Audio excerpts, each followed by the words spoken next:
Wala po kami nakikitang krisis as of now and wala po kami napipintong krisis. Ito ang giit ng mga otoridad sa kabila ng hindi pag-consolidate ng mga jeepney operators sa higit 1,000 ruta sa bansa. Base sa inilabas na listahan ng Land Transportation Franchising and Regulatory Board o LTFRB kahapon.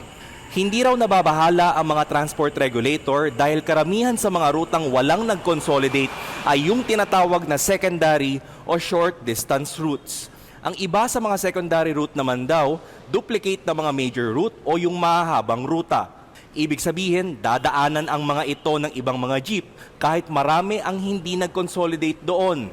Isa sa ayos din naman daw ang mga ruta base sa dami ng pasahero sa ilalim ng Route Rationalization Program.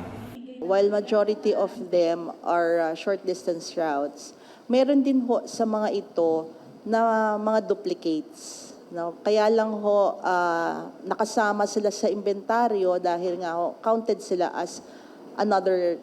Giit pa ng LTFRB, maraming ibang uri ng sasakyan ang pwedeng sumalo sa mga pasahero sa unconsolidated routes. Gaya ng UV Express, tricycle, taxi, MRT, PNR at mga jeepney unit mula sa mga kooperatiba sa mga kalapit na ruta. Kinakausap na rin daw nila ang mga lokal na pamahalaan para magbigay ng libreng sakay sa mga pasahero pagsapit ng Pebrero 1. Sa kabuuan, tagumpay daw ang aspetong konsolidasyon ng mga prangkisa sa ilalim ng programa dahil lampas na sa 70% ang consolidation rate.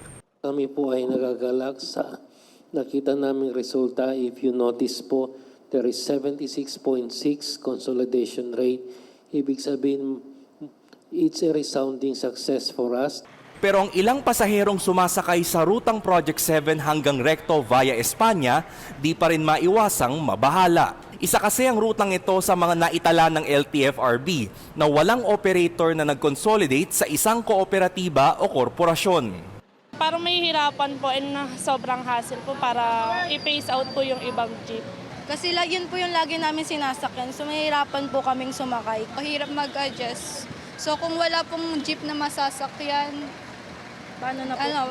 kaya nga po.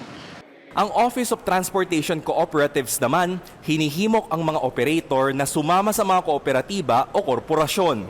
Pwede raw silang magmaneho o sumali sa mismong board ng mga ito. Rex Remitio, CNN Philippines.